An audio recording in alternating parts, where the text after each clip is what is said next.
नमस्कार श्रोते हो. तुम्ही ऐकत आहात प्रेमाची अनोखी कहाणी भाग 59. शेवटी तो दिवस उजाडला. आज राठोड फॅमिली व अदिती फायनली जयपूरसाठी रवाना झाले होते. विमानाने मुंबई येथील छत्रपती शिवाजी महाराज टर्मिनल येथून आकाशात झेप घेतली होती. अदितीची मुंबई बाहेर जाण्याची ही पहिलीच वेळ होती. याआधी ती कधीच विमानात बसली नव्हती. त्यात आई आणि बाबाही तिच्यासोबत नव्हते, म्हणून तिला दडपण आलं होतं. शालिनीने तिला सांगितलं होतं की जयपूरमध्ये त्यांचा खूप मोठा परिवार आहे. राठोड फॅमिलीला तिथे खूप मान सन्मान आहे. खूप लोक त्यांचं नाव आदराने घेतात. अदिती शांतपणे आपल्या सीटवर बसली होती. तिला काहीच समजत नव्हतं की आपल्यासोबत हे सर्व असं अचानक काय होत आहे. तिला वाटत होतं की ती एक स्वप्न पाहत आहे. जेव्हा जाग येईल तेव्हा हे स्वप्न विरून जाईल. ती आपल्या वेड्या मनाला समजावत होती. भाभीसा, कसला विचार करत आहात? शालिनी म्हणाली. ती अदितीच्या शेजारी बसली होती. काही नाही, सहज, अदिती मंद हसत म्हणाली. तुम्ही जास्त विचार करू नका. आम्ही आहोत ना, डोंट वरी. शालिनी तिचा हात हातात घेत म्हणाली. शालिनी, तू सांगितलं नाही तिकडे कोण कोण असणार आहे? अदितीने विचारलं. अरे हो, मी तर विसरली होती. जाण्याआधी तुम्हाला तेथील सर्व माहिती असायला हवी, नाहीतर ऐनवेळी तुमची गडबड होईल. शालिनी हसत म्हणाली व सांगायला सुरुवात केली. जयपूरमध्ये रामपूर गाव आहे. तिथे आपली खूप मोठी पुश्तैनी हवेली आहे. डॅडचे कोणी सख्खे भाऊ नाही, म्हणून हवेलीची देखभाल मुनीमजी करतात. आणि हो, दादीसाही तिकडेच राहतात. 5 वर्षांपूर्वी दादासा आपल्याला सोडून गेले.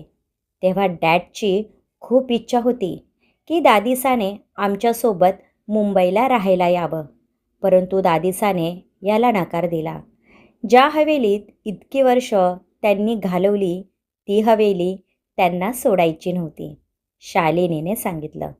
ओ, म्हणजे तिकडे फक्त दादीसा आहेत. मग ठीक आहे, अदिती म्हणाली. अजून माझं बोलणं संपलं नाही. अजून लिस्ट बाकी आहे. जयपूरमध्ये आमचे चुलत काका राहतात. तिथे त्यांचा हिऱ्यांचा मोठा बिझनेस आहे. त्यांची फॅमिलीही लग्नाची तयारी करण्यासाठी आधीच पोहोचली आहे. काका, काकीचा, त्यांचा मोठा मुलगा ज्याचं लग्न झालं आहे, त्यांची पत्नी व एक 5 वर्षांची मुलगीसुद्धा आहे. आणि काकाचा एक लहान मुलगाही आहे. सध्या तो डिप्लोमा करत आहे, जो आपल्या आशू भैयाच्या वयाचा आहे. आणि डॅडच्या एक बहीणही आहे, आमच्या बुवा. त्या राजस्थानमध्ये राहतात. त्याही आपल्या फॅमिलीसोबत आले आहेत.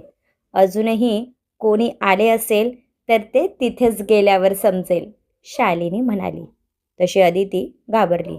बाप रे, इतकी मोठी फॅमिली! अदू, कसं होणार तुझं? अदिती मनात म्हणाली. चिल भाभीसा, सर्वजण खूप चांगले आहेत. हां, फक्त थोडे जुन्या विचारांचे आहेत इतकेच.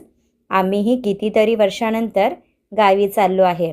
नाहीतर फक्त मा आणि डॅड जातात व सर्वांना भेटून येतात. सर्वांचा मावर खूप जीव आहे, कारण त्यांनी सर्वांसोबत चांगले रिलेशन ठेवले आहे, शालिनी म्हणाले. त्यांचा स्वभाव खरंच खूप छान आहे. सर्वांना ते आपल्याशा वाटतात, अदिती म्हणाली. तितक्यात विक्रम त्यांच्या जवळ आला. आशूचं तुझ्याकडे काहीतरी काम आहे. त्याला तुझ्यासोबत खूप महत्त्वाचं बोलायचं आहे, विक्रम म्हणाला. मी तिथे कशी जाणार भाभीसांना सोडून? शालिनी म्हणाली. डोंट वरी, तू जा. आम्ही आहोत अदितीसोबत, विक्रम म्हणाला. तशी शालिनीला समजले की विक्रम तिच्यासोबत खोटं बोलत आहे, कारण त्याला तिच्यासोबत बसायचं होतं. माझा मूड नाही, मी नंतर बोलेन त्यांच्यासोबत, शालिनीही अडून बसली होती. आता तू उठली नाही तर मी तुझं नाव डॅडला सांगेन आणि ते तुझी न्यू कार कॅन्सल करतील. चालेल तुला? विक्रम म्हणाला. तशी ती घाबरली व रागातच विक्रमकडे पाहत उठून गेली. मेरा भी वक्त आएगा, तेव्हा पहा मी तुमचा कसा बदला घेते, शालिनी जाता जाता म्हणाली. तसा विक्रम हसला व अदितीच्या जवळ बसला व सीट बेल्ट बांधला. तुम्ही टेन्शनमध्ये आहात? विक्रम अदितीचा चेहरा पाहत म्हणाला. काही नाही, ते शालिनी सांगत होती तिकडे कोण कोण असणार आहे, अदिती म्हणाली. ओ, म्हणून तुम्हाला टेन्शन आलं आहे. हे पहा अदिती, आपल्या घरी सर्व मेंबर मनाने खूप चांगले आहे. फक्त जुन्या चालीरीती आणि संस्कार त्यांनी जतन केले आहे आणि त्यांना वाटते की आपण त्यांचा वारसा पुढे तसाच कायम ठेवायला. मला तरी यात काही चुकीचं वाटत नाही. विक्रम अदितीचा हात हातात घेत म्हणाला. मलाही चुकीचं वाटत नाही. असेही संस्कार खूप महत्त्वाचे असतात. तेच आपण आपल्या मुलांना देऊ शकतो ना, अदिती म्हणाली. तसा विक्रम खुश झाला. तुम्ही आत्तापासून आपल्या मुलांचा विचार केला आहे. आमच्या हे लक्षात कसे आले नाही? तुम्हाला किती मुले हवी आहेत? आत्ता जे काही आहे ते ठरवून टाकूयात, विक्रम हसत म्हणाला. मला तसं म्हणायचं नव्हतं. मी फक्त एक एक्झॅम्पल दिलं, अदिती संकोचत म्हणाली. परंतु आम्ही सिरियस आहोत. आम्ही आधीच ठरवले आहे, एक मुलगा व एक मुलगी. पण 2 मुले झाली तर तिसऱ्यांदा आम्हाला मुलीसाठी चान्स घ्यावा लागेल ना, विक्रम तिच्या डोळ्यात पाहत म्हणाला. काय, हे काय बोलत आहात तुम्ही? कोणी ऐकलं तर काय बोलतील, अदिती म्हणाली. तशी एअर होस्टेस आली. विक्रमने स्वतःसाठी कॉफी आणि अदितीसाठी चहा घेतला. तुम्हाला माहीत आहे अदिती, डॅडलाही आमच्यानंतर मुलगी हवी होती, परंतु झाला आमचा आशुतोष. तेव्हा डॅडला खूप वाईट वाटलं होतं. ते तर मांना बोलले होते की आता 2 मुले बाद झाले. आमच्या नशिबात मुलगी नाही असे आम्ही समजू. पण माने विरोध केला व तिसऱ्यांदा आमची शालू झाली. तुम्हाला म्हणून सांगतो, डॅडचा सर्वात जास्त जीव शालूवर आहे. फक्त ते असं दाखवत नाही. आम्ही सर्व त्यांना घाबरतो, परंतु शालू काहीही असेल आधी डॅडला सांगणार. तीच आहे जी त्यांच्यासोबत मन मोकळेपणाने निडर होऊन बोलते. डॅडची चमची आहे ती, विक्रम कॉफीचे घूट घेत म्हणाला. थोडा वेळ गप्पा झाल्या. आता विमान लँड होण्याची वेळ झाली. तशी अदिती घाबरली. आता प्लेन लँड होणार ना? मी टी व्हीमध्ये पाहिलं आहे. प्लेन कसे खाली जाते. आपण पडणार तर नाही ना, अदिती घाबरत म्हणाली व विक्रमचा हात घट्ट पकडला. होतं कधी कधी असं, काही सांगू शकत नाही, विक्रम गंभीरपणाचा आव आणत म्हणाला. काय, खरंच? म्हणजे आपण पडू शकतो? हे महादेव, मला खूप भीती वाटते. त्यापेक्षा आपण ट्रेनने गेलो असतो ना, अदिती रडवेली होत म्हणाली. आता काही होऊ शकत नाही. आम्ही फक्त तुम्हाला धीर देऊ शकतो. डोळे बंद करा, विक्रम म्हणाला. काय, कशासाठी, अदितीने विचारलं. डोळे बंद केल्याने थोडीफार भीती कमी होईल आणि विमानासोबत आपणही पडलो तर कोण कुठे पडेल सांगता येणार नाही. अदिती, तुम्ही आमच्या जवळ या. असे काही झालेच तर आम्ही तुमच्या जवळ असू, विक्रम हसू दाबत म्हणाला. हे महादेव, आमची रक्षा कर. आम्ही इथून सुखरूप बाहेर पडलो की मंदिरात येऊन तुम्हाला दुधाचा अभिषेक करेल, अदिती हात जोडत म्हणाली. झालं तुमचं, विक्रम म्हणाला. तसं विमान लँड होण्यासाठी सज्ज झालं. प्लेनचा आवाज आता वाढला होता. अदितीने काहीही विचार न करता विक्रमला घट्ट मिठी मारली. त्यानेही दोन्ही हाताने तिला बाहुपाशात घेतले. तिने डोळे घट्ट मिटले व त्याच्या छातीवर डोकं टेकून शांत पडून राहिली. विक्रम मात्र मनातून खूप सुखावला होता. तो अलगद स्वतःच्या हाताची बोटं तिच्या मोकळ्या केसातून फिरवत होता. जसजसा विमानाचा आवाज वाढत होता. अदिती आणखी घट्ट त्याला बिलगत होती. कितीतरी वेळ ती त्याच्या बाहुपाशात विसावली होती. दोघांनाही भान नव्हतं. विमान लँड झालं. सर्व प्रवासी उतरत होते. मिस्टर राठोड, मा, आशुतोष पुढच्या साईडला बसले होते. तेही उतरले होते. तुमचं झालं असेल तर आपण निघायचं की पुन्हा तुम्हाला मुंबईला जायचं आहे? शालिनी विक्रमकडे रागात पाहत म्हणाली. तसे दोघे भानावर आले. विक्रमने तिला सोडलं. अदिती कावरीबावरी होऊन आजूबाजूला पाहत होती. आम्ही निघणारच होतो, विक्रम उठत म्हणाला. आपण कुठे आहोत? आपण अजून खाली उतरलो कसं नाही? प्लेनला काही झालं तर नाही ना? आपण पडणार तर नाही ना? अदिती रडवेली होत म्हणाली. हे भगवान, तुम्ही माझ्यासोबत चला. भाईचं काही ऐकू नका. आणि भाई, तुम्ही मला मा आणि डॅडने सांगितलं आहे की जोपर्यंत लग्न होत नाही तोपर्यंत तुम्ही भाभीसापासून लांब राहायचं. चला भाभीसा, आत्तापासूनच मी नेहमी तुमच्या सोबत असणार आहे. असं बोलून शालिनीने अदितीचा हात पकडला व तिला स्वतःसोबत घेऊन जाऊ लागले. शालू, शालू, आमचं ऐकून तर घे, विक्रम आवाज देत होता. पण तोपर्यंत दोघी निघाल्याही. तसा विक्रमही त्यांच्या मागे मागे निघाला. एअरपोर्टवर सर्वांनी आपलं सामान कलेक्ट केलं व चेकआउट करून बाहेर निघाले. तसे 2 नोकर धावतच त्यांच्या जवळ आले व त्यांचं सामान हातात घेऊन निघाले. भाईसा, एक आवाज आला. तसं सर्वांनी आवाजाच्या दिशेने पाहिलं.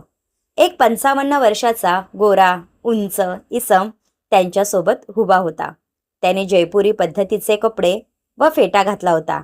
भानसिंग, मिस्टर राठोड खुश होत म्हणाले व जाऊन त्यांना मिठी मारली. हे आमचे काकासा, भानसिंग राठोड. तुम्हाला सांगितलं होतं ना, शालिनी अदितीला म्हणाले. अदितीने माकडे पाहिलं. माने डोक्यावरचा पदर एकसारखा केला. तसे अदितीनेही साडीचा पदर डोक्यावर घेतला. बधाई हो, भाईसिंग म्हणाले व विक्रमला मिठी मारली. किती मोठा झाला आहे. किती वर्षातून तुम्हाला पाहत आहोत, भानसिंग म्हणाले. कसे आहात काकासा? विक्रमने विचारलं. एकदम बढिया, भानसिंग म्हणाले. हाय काकासा, आम्हाला विसरले तुम्ही, आशुतोष म्हणाला. आता तर येऊन गेला तुम्ही. शालू बेटा, कशा आहात? भानसिंगने विचारल्या. एकदम मजेत, शालिनी म्हणाली. प्रणाम भाभीसा, भानसिंग म्हणाले. प्रणाम भाईसा, ह्या विक्रमच्या होणाऱ्या पत्नी अदिती, मा म्हणाल्या. तसे अदिती काकांच्या पाया पडली. सुखी रहा भाभीसा, विक्रमच्या बिंदनी खूप सुंदर आहे. चला आता, सर्वजण वाट पाहत आहे, भानसिंग म्हणाले. तसे सर्वजण गाडीत बसले. मा, शालिनी आणि अदिती एका गाडीत बसल्या होत्या व बाकीचे सर्व दुसऱ्या गाडीत बसले होते. आता त्यांच्या गाड्या रामपूरच्या दिशेने रवाना झाल्या होत्या. जयपूर सिटीपासून काही अंतरावर वसलेलं हे गाव, जिथे राठोड घराण्यातील कित्येक पिढ्या होऊन गेल्या होत्या. पूर्वी राठोड घराणे त्या गावचे मुख्य होते, म्हणून आजही त्यांना गावामध्ये तीच प्रतिष्ठा व मानसन्मान होती. अदिती गाडीतून बाहेरचा नजारा पाहत होती. इथली हवा, लोकांचं राहणीमान, इमारती मुंबईपेक्षा खूप वेगळ्या होत्या. मुंबईच्या धगधगत्या आयुष्यात जिथे लोक नेहमी पळत असतात, इथं तसं नव्हतं. खूप शांतता होती इथे. इथलं वातावरण आणि सौंदर्य मनाला मंत्रमुग्ध करत होतं. अदिती सर्व काही अगदी मन लावून पाहत होती. अदिती बेटा, माच्या आवाजाने अदिती भानावर आली. बोला ना मा, अदिती म्हणाली. तुम्हाला तर माहीत आहे, गावचे लोक थोडे जुन्या विचारांचे असतात. आम्ही असे नाही बोलत की ते चुकीचं आहे. ते त्यांच्या जागी योग्यच आहे. आपण काही वेळा त्यांच्या सुखासाठी त्यांना मान सन्मान दिल्याने आपलीच प्रतिष्ठा व घराण्याचे नाव मोठे होते. दादीसा थोड्या जुन्या विचारांच्या व कडक शिस्तीच्या आहेत. त्यासाठी तुम्हाला राठोड घराण्याचे काही नियम आत्मसात करावे लागतील.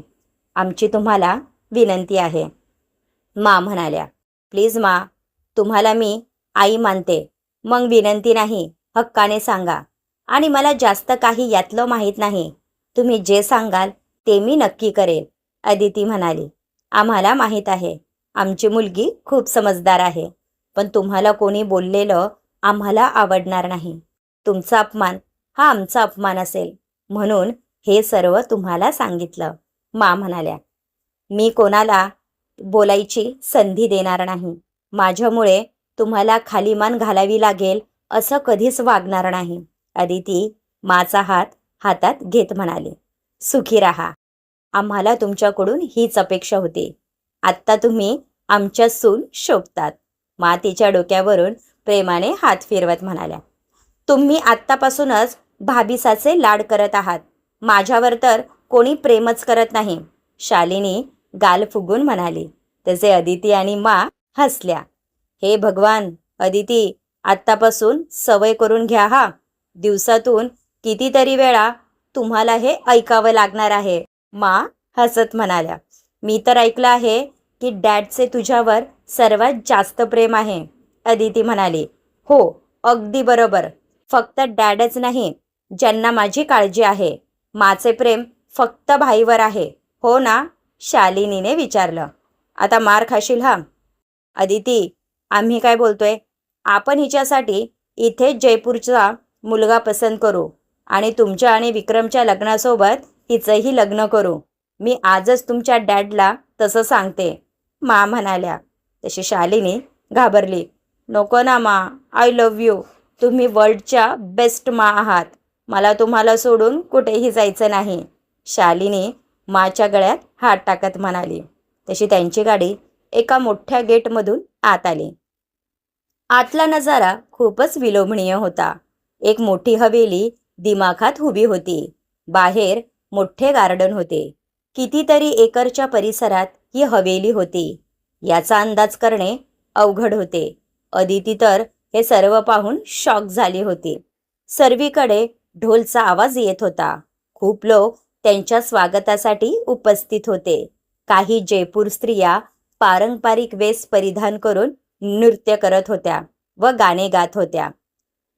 गाडी थांबली तसे सर्वजण खाली उतरले. तसा सर्वांनी त्यांच्यावर फुलांचा वर्षाव केला. अदितीने पदर नीट डोक्यावर घेतला. काही घरातील पुरुषांनी विक्रम, मिस्टर राठोड व आशुतोषचे स्वागत केले. त्यांच्या गळ्यात फुलांच्या माळा घातल्या व त्यांचे मिठाईने तोंड गोड केले. दीदी, एक 40-45 वर्षांची सुंदर स्त्री माच्या जवळ आली व मांना मिठी मारली. तिने राजस्थानी पद्धतीचा पेहराव घातला होता. दमयंती, कशा आहात? खूप दिवसांनी भेटत आहोत, मा म्हणाल्या. बोलताना त्यांचे डोळे पाणावले होते. ह्या अदिती, विक्रमची बिंदणी. आणि अदिती, ह्या काकीचा एअरपोर्टवर आपल्याला घ्यायला आले होते ना, त्यांच्या पत्नी, माने ओळख करून दिली. तसे अदिती त्यांच्या पाया पडले. सुखी रहा. घनी छोकी है थारी बहू. दमयंतीने डोळ्यातील काळजाची एक रेघ काढली व अदितीच्या कानामागे लावली. अदितीचे निरागस सौंदर्य त्यांना मनापासून आवडले होते. क्रमश पुढील पार्ट ऐकण्यासाठी चॅनलला सबस्क्राईब करा. धन्यवाद.